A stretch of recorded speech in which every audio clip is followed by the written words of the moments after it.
کے پردے میں نشانات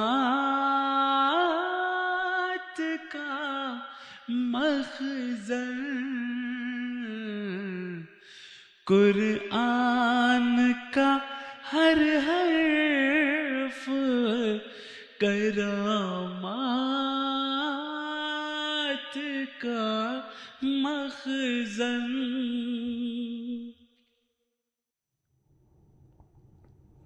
اعوذ باللہ من الشیطان الرجیم، بسم اللہ الرحمن الرحیم۔ یا ایہا الذین آمنوا کونوا قوامین للہ شہداء بالقسط ولا یجرمنکم شنآن قوم علی الا تعدلوا اعدلوا هو اقرب للتقوی واتقوا اللہ ان اللہ خبیر بما تعملون۔ اے مومنو،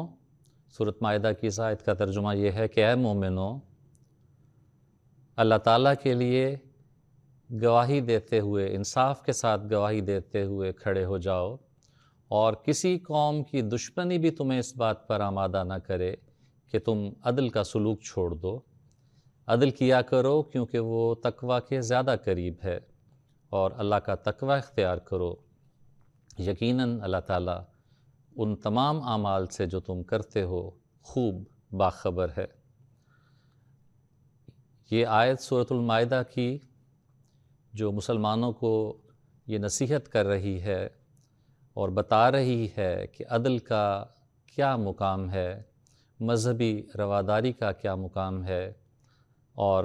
مذہبی آزادی کو اسلام کس معیار پر رکھتا ہے، یہ اس کے لیے ایک بنیادی کلیدی آیت کے طور پر پیش کی جا سکتی ہے۔ اللہ تعالیٰ نے اس آیت میں مسلمانوں کو گویا پابند کیا ہے کہ تم ہمیشہ سچی گواہی دو۔ اللہ تعالیٰ کو حاضر ناظر سمجھتے ہوئے تم سچی گواہی کو ہمیشہ ادا کیا کرو، خواہ وہ تمہارے کسی دشمن کے خلاف ہی کیوں نہ ہو۔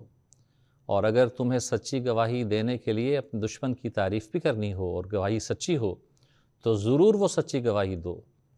کیونکہ اللہ تعالیٰ کو عدل کرنا زیادہ پسند ہے، کسی کی بیجا طرفداری اللہ تعالیٰ کو پسند نہیں ہے۔ اللہ تعالیٰ عدل کو پسند کرتا ہے کیونکہ وہ تقوی کے زیادہ قریب ہے، اور اس کی نظر، اللہ تعالیٰ کی نظر انسان کے دلوں تک ہے۔ چنانچہ اسی لیے قرآن کریم میں ہمیں نظر آتا ہے کہ قرآن کریم میں اللہ تعالیٰ نے بعض عیسائی، یہود و نصارہ کے جو علماء تھے ان کی بھی تعریف کی ہے۔ یہ فرمایا کہ ان میں سے بعض ایسے بھی ہیں کہ جن کے پاس اگر ایک پہاڑ کے برابر بھی مال و دولت یا سونا چاندی رکھ دیا جائے تو اسے واپس کر دیتے ہیں، اس قدر امانت دار ہیں۔ اور بعض ایسے بھی ہیں کہ اگر انہیں ایک دینار بھی رکھ دے دیا جائے تو واپس نہیں کرتے۔ پھر یہ بھی فرمایا کہ سب اہل کتاب برابر نہیں ہیں، ان میں سے ایسے بھی ہیں جو راتوں کو اٹھ کر اللہ تعالیٰ کی عبادت کرتے ہیں، اور اللہ تعالیٰ کی عبادت میں ان کی آنکھیں آنسو بہاتی ہیں۔ اب یہ دیکھیں، قرآن کریم نے ہرگز اس بات کی کوئی پرواہ نہیں کی کہ ایک ایسی قوم جو بظاہر اسلام سے اختلاف رکھتی تھی، بظاہر اس کے علماء اسلام سے اختلاف رکھتے تھے، بظاہر اس کے ماننے والے اسلام اور اسلام کے ماننے والوں کے ساتھ اچھا سلوک نہیں کرتے تھے، لیکن جہاں سچی گواہی دینے کا ذکر آیا، ضرورت پیش آئی، وہاں اسلام نے اور قرآن کریم نے ان آیات میں بڑی وضاحت سے یہ سچی گواہی دے دی کہ یہ خیال مت کرو کہ سب اہل کتاب برابر ہیں، ان میں بعض اچھے بھی ہیں، بعض بہت کمزور بھی ہیں، اسی طرح ان میں بعض عبادات سے غافل ہیں اور بعض عبادات میں اپنی راتیں صرف کر دیتے ہیں۔ اور یہ ایسی عظیم الشان گواہی ہے قرآن کریم کی جو اس مضمون کو، مذہبی رواداری کے مضمون کو، مذہبی آزادی کے مضمون کو بہت کھول کر بیان کر دیتی ہے۔ اور یہی وجہ ہے کہ حضرت صلی اللہ علیہ وسلم پہ ایمان لانے والے ابتدائی تمام کبار صحابہ، جتنے بھی نام ہمیں نظر آتے ہیں کبار صحابہ کے، وہ مکی دور کے اس دور سے تعلق رکھتے ہیں جب حضرت صلی اللہ علیہ وسلم کے پاس کوئی طاقت نہیں تھی، حضرت صلی اللہ علیہ وسلم کے پاس کوئی حکومت نہیں تھی، کوئی تلوار نہیں تھی۔ مکہ کی زندگی کے وہ 13 سال جو بہت مشکل 13 سال تھے، اور اس کے بعد مدینہ کی زندگی کے بھی ابتدائی سال جس میں جس کے بعد جنگیں بھی شروع ہوئیں، وہ بھی کمزوری کے سال تھے، لیکن اس کے باوجود ہمیں کبار صحابہ اس دور کے ملتے ہیں جو آن حضرت صلی اللہ علیہ وسلم کی ان سچی تعلیمات کو سننے کے نتیجے میں مسلمان ہوئے۔ ان میں عیسائیوں میں سے لوگ بھی شامل تھے، یہود میں سے بھی لوگ شامل تھے، دیگر مذاہب کے ماننے والے لوگ بھی تھے، اور لامذہب لوگ بھی تھے، مشرک بھی تھے۔ چنانچہ اگر عدل سے کام لیا جائے اور قوموں کے درمیان میں قوموں کے ساتھ عدل کے ساتھ سلوک کیا جائے تو یقینی طور پہ وہ اچھا سلوک یا وہ مذہبی رواداری لوگوں کو سچے دین کی طرف مائل کرتی ہے۔ اور آن حضرت صلی اللہ علیہ وسلم نے اپنے اخلاق سے ہمیں ایسا کر کے دکھایا، اپنے صحابہ کو یہ اخلاق سکھائے۔ ایک موقع پر آن حضرت صلی اللہ علیہ وسلم اپنے صحابہ کے ساتھ ایک مجلس میں بیٹھے ہوئے تھے کہ وہاں سے ایک جنازہ گزرا۔ آن حضرت صلی اللہ علیہ وسلم اس جنازے کی تعظیم کے لیے کھڑے ہو گئے ادب اور احترام کرتے ہوئے۔ کسی نے بعد میں عرض کیا کہ حضور یہ تو ایک یہودی کا جنازہ تھا۔ آن حضرت صلی اللہ علیہ وسلم نے فرمایا تو پھر کیا ہوا، یہودی تھا تب بھی انسان تو تھا۔ تو یہ وہ مذہبی رواداری کی تعلیمات تھیں جو آن حضرت صلی اللہ علیہ وسلم نے اپنے صحابہ کو سکھائیں، اور جس کے نتیجے میں ایک عظیم الشان انقلاب پیدا ہوا آپ کے صحابہ میں بھی اور ان لوگوں میں بھی جو دیگر مذاہب سے تعلق رکھتے تھے، جو ان واقعات کے عینی شاہدین تھے، جو دیکھ رہے تھے کہ یہ وہ مذہب ہے جو غیر مذاہب کی بے جا تنقید نہیں کرتا، صرف ان کی غلط باتوں کو غلط کہتا ہے لیکن ان کی صحیح باتوں کو صحیح بھی کہتا ہے۔ چنانچہ یہی وجہ تھی کہ آن حضور صلی اللہ علیہ وسلم پر ایمان لانے والے لوگ، جیسا کہ میں نے عرض کیا، وہ تمام مکاتب فکر سے ان کا تعلق تھا۔ آن حضرت صلی اللہ علیہ وسلم نے تو اور قرآن کریم نے تو مذہبی رواداری کو اتنی اہمیت دی ہے کہ فرمایا کہ ان کے معبودان باطلہ کو بھی بلا وجہ برا بھلا نہ کہتے پھرو۔ اللہ تعالیٰ نے جہاں ان کو غلط کہنا تھا کہہ چکا ہے اللہ تعالیٰ، یا جہاں ضرورت ہے آن حضرت صلی اللہ علیہ وسلم ان حقائق کو، ان باتوں کو بیان فرما چکے ہیں، لیکن بے جا طور پر ان کے معبودان باطلہ کو برا کہتے چلے جانا یہ درست نہیں۔ اس سے منع کیا ہے قرآن کریم نے، فرمایا ان کے معبودان باطلہ کو، ان کے باطل خداؤں کو برا نہ کہو، ورنہ وہ دشمنی میں، غصے میں تمہارے حقیقی خدا کو، خدائے قادر جو ہمارا قادر مطلق خدا ہے، رب العالمین خدا ہے، تمام کائنات کا خدا ہے، واحد و یگانہ خدا ہے، وہ اس کو غصے اور دشمنی میں برا بھلا کہنا شروع کر دیں گے۔ اس لیے مذہبی رواداری کی ایک ایسی عظیم الشان مثال یا بنیاد اسلام نے قائم کی ہے کہ ان کے معبودان باطلہ کو بھی غیر ضروری طور پر برا بھلا نہ کہا کرو۔ ان کے انبیاء ہیں، جیسا کہ میں نے عرض کیا کہ ان کے علماء کی تعریف تو قرآن کریم نے خود بھی کر دی۔ ان کے انبیاء کے بارے میں حضرت صلی اللہ علیہ وسلم نے فرمایا کہ غیر ضروری طور پر تم جانتے ہو کہ میں خاتم النبیین ہوں، میرا جو مقام اور مرتبہ ہے اللہ تعالیٰ بتا چکا ہے، لیکن اس کے باوجود بھی آن حضرت صلی اللہ علیہ وسلم نے کبھی اس بات کو پسند نہیں کیا کہ غیر ضروری طور پر کسی مذہب کے ماننے والے کے سامنے اس کے نبی کی تنقید کی جائے اور یہ ثابت کرنے کی کوشش کی جائے کہ ہمارا نبی زیادہ بڑا ہے۔ سب جانتے ہیں کہ آن حضرت صلی اللہ علیہ وسلم خاتم النبیین ہیں۔ ہر مسلمان کا اور سچے مسلمان کا یہ ایمان ہے کہ آپ سید ولد آدم ہیں، آپ تمام بنی نوع انسان کے سردار ہیں، آپ کے لیے یہ کائنات پیدا کی گئی، آپ سب سے اعلیٰ اور بالا نبی ہیں۔ لیکن اس کے باوجود جب ایک موقع پر ایک صحابی نے آپ کا موازنہ ایک یہودی کے سامنے حضرت موسیٰ سے کیا تو آپ نے اسے پسند نہیں فرمایا، فرمایا لا تخیرونی علی موسیٰ، بلا وجہ کیا ضرورت ہے؟ اگر تمہیں میرے مقام اور مرتبے کا اندازہ ہے تو ٹھیک ہے، ان کی نظر میں حضرت موسیٰ کا مقام اور مرتبہ اگر زیادہ ہے تو انہیں وہ خیال رکھنے دو، بلا وجہ مجھے موسیٰ پر فضیلت نہ دو۔ یہ وہ تعلیم ہے جو رواداری کی اقدار کو جنم دیتی ہے در حقیقت، اور اس کے نتیجے میں جو لوگ معاشرے میں موجود ہوتے ہیں ان کے دلوں میں اس مذہب کے لیے بھی جو ایک رواداری پر مبنی مذہب ہوتا ہے اس کی محبت پیدا ہو جاتی ہے۔ حضرت اسماء بنت ابو بکر بیان کرتی ہیں کہ میری والدہ ابھی مسلمان نہیں ہوئی تھیں کہ مجھ سے ملنے کے لیے تشریف لائیں۔ میں نے حضرت صلی اللہ علیہ وسلم کی خدمت میں عرض کیا کہ حضور وہ مسلمان نہیں ہیں، مشرک ہیں، میں ان سے کیسا سلوک کروں؟ حضرت صلی اللہ علیہ وسلم کی مذہبی رواداری کا عالم دیکھیں، فرمایا کہ وہ تمہاری ماں ہے، اس کے ساتھ ویسا ہی حسن سلوک کرو جیسا کہ ماں کے ساتھ کیا جانا چاہیے۔ چنانچہ انہوں نے ہر اعتبار سے اپنی والدہ کا خیال رکھا اور حضرت صلی اللہ علیہ وسلم کی اس نصیحت پر عمل کیا اور آپ نے اسے پسند بھی فرمایا۔ قبیلہ بنو حنیفہ کا ایک سردار ثمامہ بن اسال مسلمان ہو گیا۔ پہلے وہ لمبی داستان ہے کہ پہلے قید ہوا اور پھر اس کے نتیجے میں مسلمان بھی ہو گیا، لیکن سچے دل سے ایمان لایا، اور اس کے بعد اسے خیال ہوا کہ میں مکہ جا کر عمرہ کرتا ہوں۔ چنانچہ جب وہ عمرہ کرنے کے لیے مکہ گئے تو مکہ میں جو مخالفین موجود تھے، اسلام کے مشرکین موجود تھے، انہوں نے انہیں قید کر لیا اور ان کو ستانا شروع کیا۔ اس پر ثمامہ نے یہ دھمکی دی انہیں کہ اب اس کے بعد میں کیونکہ اپنے قبیلے کا سردار ہوں، میں تمہیں یہ بتاتا ہوں کہ اس کے بعد یمامہ کی طرف سے تمہیں کوئی غلہ میں نہیں پہنچنے دوں گا، ایک دانہ بھی گندم کا یا اناج کا میرے علاقے سے گزر کر مکہ نہیں پہنچے گا۔ اور وہ جب واپس گیا تو اس نے واقعی یہی کیا اور ہر قسم کی تجارت کو روک دیا۔ جب اہل مکہ اس کے نتیجے میں شدید تکلیف کا شکار ہوئے تو وہ حضرت صلی اللہ علیہ وسلم کے پاس انہوں نے پیغام بھیجا کہ آپ تو صلہ رحمی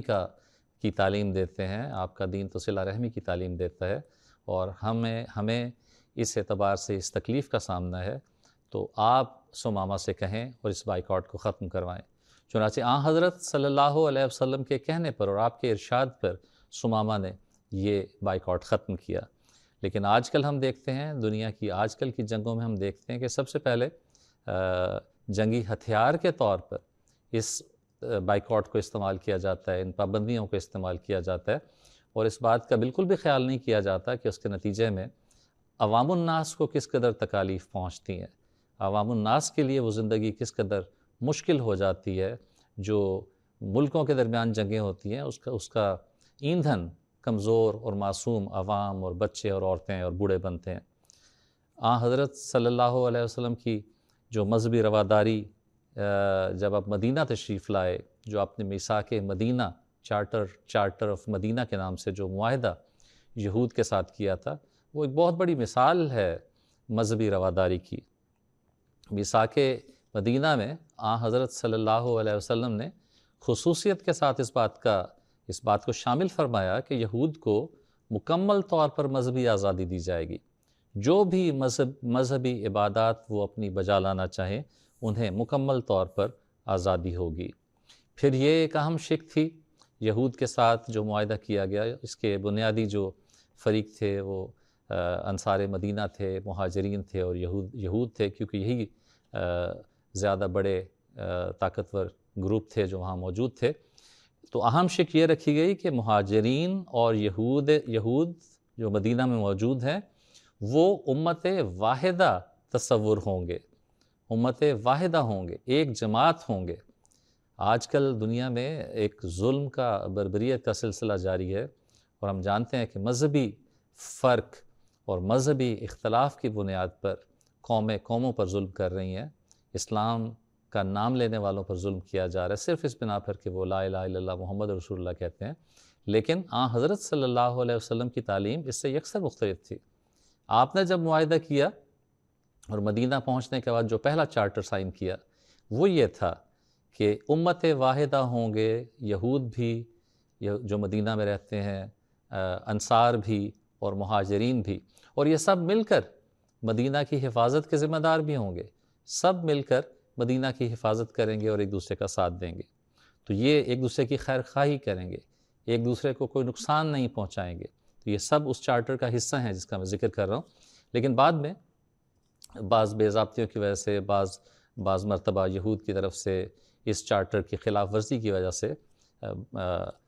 کچھ ایسی سزائیں بھی دی گئیں، لیکن وہ بعد کا ایک حصہ ہے۔ لیکن جو ابتدائی طور پر حضرت صلی اللہ علیہ وسلم کی مذہبی رواداری کا جو طریق تھا، اس میں آپ نے یہی مناسب سمجھا کہ انہیں معاشرے میں وہ تمام حقوق حاصل ہونے چاہیے جو کسی بھی آزاد معاشرے میں ایک شخص کو حاصل ہوتے، خواہ وہ کسی بھی مذہب سے تعلق رکھتا ہو۔ تو کسی قسم کی تنگ نظری حضرت صلی اللہ علیہ وسلم کے اس چارٹر میں ہمیں نظر نہیں آتی، اور یہ چارٹر آج بھی موجود ہے۔ اگر کسی کو دلچسپی ہو تو اسے پڑھ کے دیکھ سکتا ہے کہ کس طرح وسیع القلبی کے ساتھ، بڑے دل کے ساتھ حضرت صلی اللہ علیہ وسلم نے یہ معاہدہ سائن کیا تھا۔ اور اگر اس قسم کے معاہدے موجود ہوں آج بھی دنیا میں، تو شاید مذہبی بنیادوں پر ظلم کے سلسلے بہت حد تک بند ہو سکتے ہیں اگر قومیں اس قسم کے چارٹرز کی پابندی کریں۔ بدر کے موقع پر ہم جانتے ہیں حضرت صلی اللہ علیہ وسلم کی مذہبی رواداری اس طرح سامنے آئی کہ جب آپ نے اپنے شہداء کی تدفین کروائی تو جو دشمنوں کے سرداروں کی لاشیں وہاں پڑی ہوئی تھیں، غالباً 24 کے قریب مشرکین سردار وہاں قتل ہوئے تھے، حضرت صلی اللہ علیہ وسلم کی مذہبی رواداری نے انہیں بھی میدان میں یوں ہی کھلا چھوڑنا پسند نہیں کیا، بلکہ ان کی تدفین کا بھی حضرت صلی اللہ علیہ وسلم نے خود انتظام فرمایا۔ اب یہ بھی ایک بہت بڑی مثال ہے مذہبی رواداری کی کہ دشمن تھے، اور اس زمانے میں تو دشمنوں کا مسئلہ کرنے کا رواج تھا، ناک کان کاٹنے کا رواج تھا، ان کی لاشوں کو خراب کرنے کا رواج تھا، ان کی بے حرمتی کرنے کا رواج موجود تھا۔ حضرت صلی اللہ علیہ وسلم نے اسے منع فرمایا۔ چنانچہ غزوہ خندق میں مشرکین کا ایک سردار نوفل، وہ حضرت علی کا غالباً نیزہ لگنے سے ہلاک ہوا، تو مشرکین کو یہی خیال پیدا ہوا کہ اب چونکہ ہم مسئلہ کرتے ہیں اور ہم مسلمانوں کی لاشوں کی اور شہیدوں کی جو لاشیں ہیں ان کی بے حرمتی کرتے ہیں، تو شاید جواب میں ہمارے سردار کی لاش کی بھی بے حرمتی کی جائے گی۔ انہوں نے پیغام بھیجا حضرت صلی اللہ علیہ وسلم کو کہ ہمارے سردار نوفل جس کی لاش آپ کے پاس موجود ہے وہ ہمارے حوالے کر دی جائے، اس کا مسئلہ نہ کیا جائے، ناک کان نہ کاٹا جائے، ہم اس کے لیے 10,000 درہم دینے کے لیے تیار ہیں۔ حضرت صلی اللہ علیہ وسلم کی رواداری دیکھیں، آپ نے فرمایا کہ ہرگز نہیں، ہم مردہ فروش نہیں ہیں، ہم مردوں کی قیمت نہیں لیا کرتے، یہ تمہارے سردار کی لاش ہے، تم اسے لے جا سکتے ہو۔ چنانچہ آپ نے بغیر کوئی قیمت لیے، بغیر کوئی پیسہ لیے، آپ نے وہ لاش صحیح سلامت ان کے حوالے کر دی۔ اسی طرح نجران کا جو عیسائی وفد حضرت صلی اللہ علیہ وسلم کی زندگی میں مدینہ میں تشریف لایا تھا، آئے تھے، انہیں حضور صلی اللہ علیہ وسلم نے نہ صرف وہاں بڑی عزت کے ساتھ ٹھہرایا بلکہ مسجد نبوی میں عبادت کرنے کی اجازت بھی انہیں دے دی۔ تو یہ رواداری ہے جس کی آج بہت زیادہ ضرورت ہے دنیا کو بحیثیت مجموعی بھی، اور مسلمانوں کو بالخصوص ان نصائح پر عمل کرنا بہت ہی زیادہ ان کے لیے ضروری ہے، کیونکہ اسلام کو ایک ایسے ظالم مذہب کے طور پر دنیا میں پیش کیا جاتا ہے میڈیا کی طرف سے، غیر مذاہب کی طرف سے، کہ گویا یوں معلوم ہوتا ہے کہ اسلام ایک ظالم مذہب ہے، نعوذ باللہ۔ لیکن حقیقت یہ ہے کہ ہمارے آقا و مولا حضرت اقدس محمد مصطفیٰ صلی اللہ علیہ وسلم کے اخلاق کو اگر دیکھا جائے، اور آپ کی سیرت کو اگر دیکھا جائے، اور آپ کی تعلیمات کو اگر دیکھا جائے، اور قرآن کریم کی تعلیمات کو اگر گہرائی کے ساتھ دیکھا جائے، تو اس میں ہمیں بے شمار مثالیں ایسی ملتی ہیں، ہدایات ایسی ملتی ہیں، تعلیمات ایسی ملتی ہیں جو مذہبی آزادی اور مذہبی رواداری کے بارے میں تعلیم دیتی ہوئی نظر آتی ہیں۔ حضرت اقدس مسیح موعود علیہ السلام ملفوظات جلد 5 میں اسی حوالے سے، مذہبی رواداری کے حوالے سے اور مذہبی آزادی کے حوالے سے فرماتے ہیں کہ ہماری جماعت کو اس بات کا بہت خیال چاہیے کہ اگر ایک شخص فوت ہو جاوے تو حتی الوسع سب جماعت کو اس کے جنازے میں شامل ہونا چاہیے اور ہمسائے کی ہمدردی کرنی چاہیے۔ یہ تمام باتیں حقوق العباد میں داخل ہیں۔ میں دیکھتا ہوں کہ جس تعلیم اور درجے تک خدا تعالیٰ پہنچانا چاہتا ہے اس میں ابھی بہت کمزوری ہے۔ صرف دعویٰ ہی دعویٰ نہ ہو کہ ہم ایماندار ہیں، بلکہ اس ایمان کو طلب کرنا چاہیے جسے خدا چاہتا ہے۔ بھائیوں کے حقوق اور ہمسایوں کے حقوق کو شناخت کرنا کوئی آسان کام نہیں ہے۔ زبان سے کہہ لینا کہ ہم جانتے ہیں بے شک آسان ہے، مگر سچی ہمدردی اور اخوت کو برت کر دکھلانا مشکل ہے۔ اصل بات یہ ہے کہ تمام حرکات، اعمال و افعال کے لیے ایمان مثل ایک انجن کے ہے۔ جب ایمان ہوتا ہے تو سب حقوق خود بخود نظر آ جاتے ہیں، اور بڑے بڑے اعمال اور ہمدردی خود ہی انسان کرنے لگتا ہے۔ ایمان کا تخم آہستہ آہستہ ترقی کرتا ہے، لیکن یہ ہر ایک کے نصیب میں نہیں ہوتا۔ بس یہ وہ نصیحت ہے